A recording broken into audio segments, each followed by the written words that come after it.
Lucky Boys Podcast. Cultures are very communal, and that has great positives too.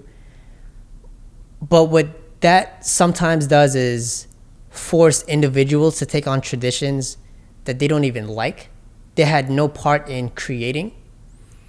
And for me, and this might be a bias in growing up in an individualistic society here in the US, but I don't want individual power to be diminished.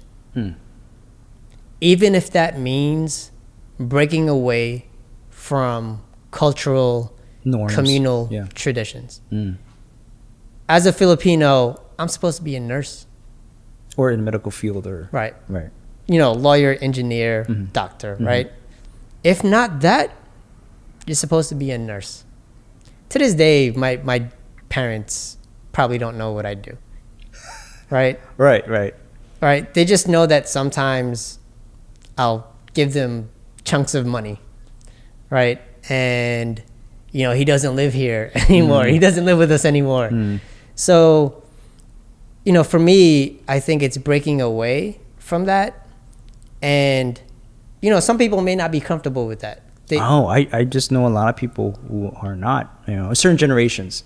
But I think our generation, future generations, younger kids, Gen Y, Gen Z, they have a different outlook in life. They definitely see that, they don't have to follow a certain blueprint that their parents kind of laid out for them, or even advice. They don't have to take it. And right now, you don't even have to go to school. You don't have to go to university to make a lot of money. You go to a coding academy, or open a restaurant, be a restaurateur. There's so many different avenues now. You're not spending so much money on education, but there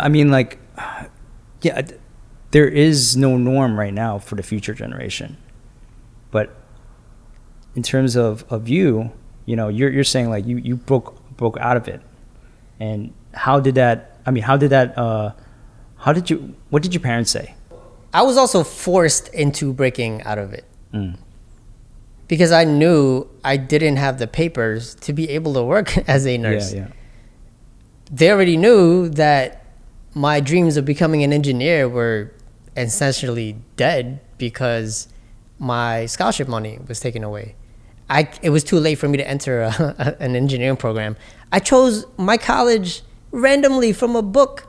I didn't know it was like 90 minutes away, and I would have to make these like 90-minute, 2-hour commutes on the train. I didn't know that.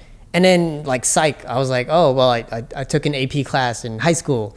So I liked it, and that's the only one of the few things still open. So, because it was like July. My friends had already moved to their dorms, and I was like, I'm stuck with this. And this idea of like being stuck with something. So on one end, it's the restriction of freedom, right?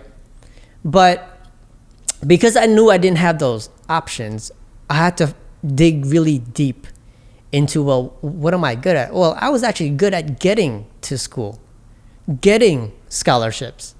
Why can't I translate that to others who may not look like me, right? But they lived like me. And I grew up in one of the rougher areas of Queens. So it's easy for me to work with like Black and Latino youth because I grew up in a predominantly like Black neighborhood. So there's a relatability there. And I think one of my strengths is that I may not look like you, but trust me, I can find ways to relate.